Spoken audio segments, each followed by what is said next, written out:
Hello everyone, welcome to Ideal Coaching and this is Krishnakant Singh Bundela. And now the topic of macroeconomics, theories of rate of interest, part 8 is here. It is also in Hindi. इसमें हम criticise करेंगे Keynes की liquidity preference theory of rate of interest को। और चूंकि ये episodic explanation है इसलिए अगर आप पार्ट 1 से देखेंगे तो चीजें आपको क्लियर होंगी।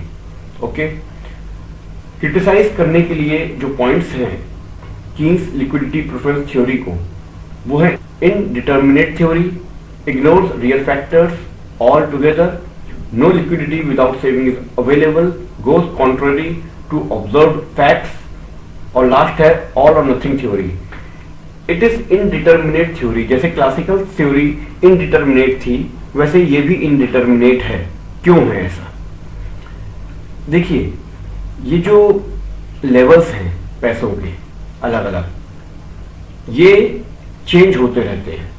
यानी कि लोगों की जो लिक्विडिटी प्रेफरेंस के लेवल्स हैं वो अलग अलग हो सकते हैं क्योंकि उनकी इनकम भी अलग अलग होगी।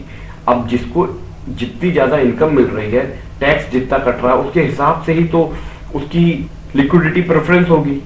यानी कि ये जो लेवल्स चेंज हो रहे हैं लिक्विड के, इसको कीन्स ने बिल्कुल इग्नोर कर दिया। ये इसको वो ले ही नहीं पाए। क्यों? जैसे ये ग्राफ हमने किया था, ये ग्राफ है आपका लिक्विडिटी प्रेफरेंस कर्व। ये है एक लेवल, अगर इसके ऊपर शिफ्ट हो गया ये यहां पे, तो ये सप्लाई को कहां काट रहा है? इस पॉइंट पे, यानी रेट ऑफ इंटरेस्ट ये वाला हो जाएगा। तो इसके लिए क्या है आपके पास? कुछ नहीं। और इसके ऊपर चला गया, इसके नीचे चला गया ये कर्व, फिर आप क्या करेंगे? यानी लेवल ऑफ इनकम यदि चेंज होती है तो कीन्स की थ्योरी क्वेश्चनेबल है। इसलिए ये इनडिटर्मिनेट थ्योरी है, क्योंकि ये एक पर्टिकुलर लेवल के लिए तो ठीक है, लेकिन बाकी लेवल्स के लिए ये कोई सोल्यूशन नहीं दे रही है। इसके बाद ये पूरी तरीके से रियल फैक्टर्स को भी इग्नोर कर देती है। ये कहती है कि रेट ऑफ इंटरेस्ट अगर आपको निकालना है तो उसके लिए आपको डिमांड और सप्लाई ऑफ मनी पर ही ध्यान देना पड़ेगा। पैसा कौन कितना डिमांड कर रहा है और उसकी सप्लाई कैसे हो रही है, इससे हम रेट ऑफ इंटरेस्ट निकाल सकते हैं। रियल फैक्टर्स की कोई जरूरत नहीं है। यानी ये केवल एक मॉनेटरी थ्योरी है। कहने का मतलब ये है कि जो डिमांड और सप्लाई है पैसे की, ये रेट ऑफ इंटरेस्ट डिसाइड कर देगी कीन्स के हिसाब से। लेकिन अब थोड़ा सा और अपन गहराई में जाएं कि अगर डिमांड कोई करता है पैसों की तो क्यों करता है? आपने 10 लाख का लोन लिया या 10 लाख का मनी आपने किसी से लिया। अब आपको रेट ऑफ इंटरेस्ट तो देना ही है, चुकाना ही है ब्याज। तो क्या आप वो फ्री में पैसा रखेंगे अपने पास या उससे कुछ प्रोडक्शन करेंगे? बड़ी बात है, हमने बिजनेस में पैसा लगाने के लिए पैसा लिया है और एक टाइम तक हम उसे चुकाएंगे तो हम उसका प्रॉफिट करके ही चुकाएंगे। हम जब 10 लाख से 15 लाख करने की क्षमता रखेंगे तभी तो 10 लाख का लोन लेंगे। यानी आप क्या कर रहे हैं? आप कुछ चीज प्रोड्यूस कर रहे हैं, प्रोडक्टिविटी कर रहे हैं, प्रोडक्ट्स बना रहे हैं, फिर उसको बेचेंगे, फिर पैसा आएगा, फिर लौटाएंगे। लेकिन इसको तो पूरी तरीके से कीन्स ने इग्नोर कर दिया, रियल फैक्टर्स को। यानी कि वो कहते थे demand and supply does not depends on productivity. वो कहते थे ये डायरेक्टली डिपेंड करता है रेट ऑफ इंटरेस्ट पे, पर रेट ऑफ इंटरेस्ट किस पे डिपेंड करेगा? प्रोडक्टिविटी पे। क्योंकि अगर मुझे कोई चीज प्रोड्यूस करनी है और प्रोडक्टिविटी मेरी कम है तो मैं क्या करूंगा? मैं डिमांड कम करूंगा पैसे की। अगर डिमांड कम होगी पैसे की तो उसका असर किस पे होगा? रेट ऑफ इंटरेस्ट पे। रेट ऑफ इंटरेस्ट बढ़ाना पड़ेगा तो लोग फिर ज्यादा डिमांड करेंगे पैसे की। तो इसका मतलब यह है कि कीन्स ने रियल फैक्टर्स को इग्नोर करके प्रोडक्टिविटी को इग्नोर कर दिया, और प्रोडक्टिविटी को इग्नोर किया तो डिमांड एंड सप्लाई पे असर पड़ेगा। तो ये बहुत बड़ी खामी हो गई, बहुत बड़ी शॉर्टकमिंग हो गई कीन्स की इस लिक्विडिटी प्रेफरेंस थ्योरी में। इसके बाद no liquidity without saving is available. इन्होंने कहा है कि रेट ऑफ इंटरेस्ट एक तरीके का अवॉर्ड है। क्यों? क्योंकि आप अपने पैसे किसी को दे रहे हैं, अपना लिक्विड कैश आप किसी को दे रहे हैं, ठीक है? यानी कि आप त्याग रहे हैं अपनी प्यारी चीज को, ठीक है? और क्लासिकल्स ने क्या कहा था कि आप अपने आप को अपने कंजम्पशन से अलग कर रहे हैं या कुछ समय के लिए आप अपना कैश कहीं और दे रहे हैं और उस समय की वजह से आपको एक रिवॉर्ड मिलता है, that is rate of interest. और कीन्स ने क्या कहा है कि आप अपने लिक्विड से, अपने कैश से अपने आप को अलग कर रहे हैं, डिपार्ट कर रहे हैं, इसलिए आपको रेट ऑफ इंटरेस्ट मिल रहा है। लेकिन बिना सेविंग के आपका वो लिक्विड कैश रहेगा कैसे? आपके पास 10 रुपए आए और आपने उसे खर्च कर दिए या आपने उसे दे दिया किसी को, तो 10 रुपए में आपको कुछ ब्याज तो मिलेगा नहीं। ब्याज तो तब मिलेगा आपको जब आपका पैसा ज्यादा होगा, और पैसा ज्यादा करने के लिए आपको सेव करना पड़ेगा लंबे समय तक। हर महीने की इनकम को आप जब सेव करते करते करते करते एक ऐसी पोजीशन पर पहुंचेंगे कि अब आप किसी को दे सकते हैं और उससे रेट ऑफ इंटरेस्ट कमा सकते हैं, तो सेविंग्स तो पहली बात है ना।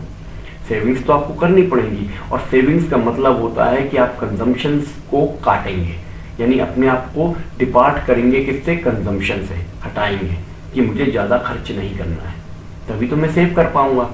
तो आप तो वहीं के वहीं आ गए, जैसा क्लासिकल्स कहते थे।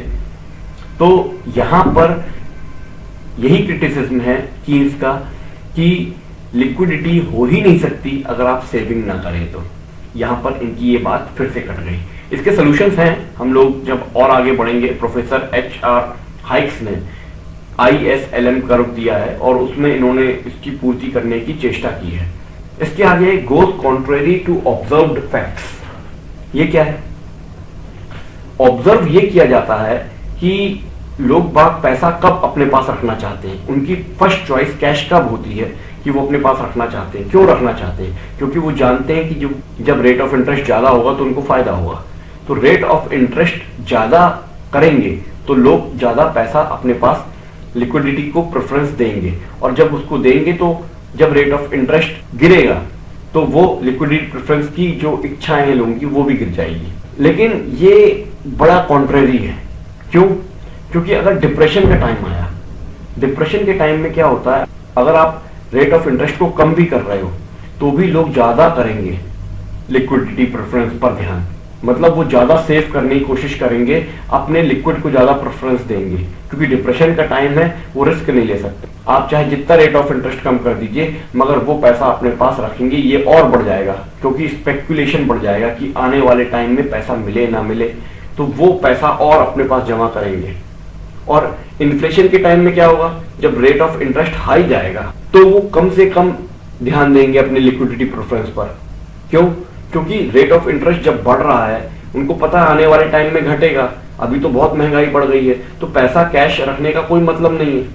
तो लिक्विडिटी प्रेफरेंस पर उनका कम ध्यान होता है जब रेट ऑफ इंटरेस्ट बढ़ जाता है, और इनकम लेवल पर ध्यान दिया नहीं है कि इसने, इसलिए ये एक तरीके से कॉन्ट्रेरी हो रहा है उनके ऑब्जर्व फैक्ट्स से। नेक्स्ट है ऑल और नथिंग थ्योरी। वो ये कहते हैं कि लिक्विड कैश है और इलिक्विड बॉन्ड्स है। मतलब आपके पास 10 लाख रुपया कैश में है, आप क्या करेंगे?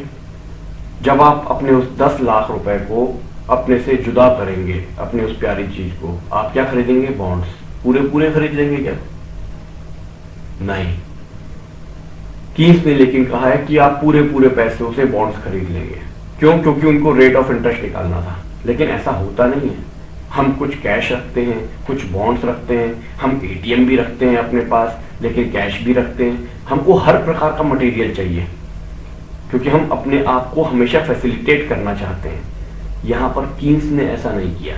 उनने बोला या तो पूरा रखो या पूरा दे दो, ऑल और नथिंग थ्योरी, क्योंकि उनको रेट ऑफ इंटरेस्ट निकालना था। अगर कुछ रखोगे, कुछ नहीं रखोगे, कुछ किसी और फॉर्म में रखोगे तो फिर और कॉम्प्लिकेशन पड़ जाएंगी, रेट ऑफ इंटरेस्ट निकलेगा कैसे? तो यहां पर ये और क्रिटिसाइज हो गया। तो ये थे उसके क्रिटिसिज्म। Thank you.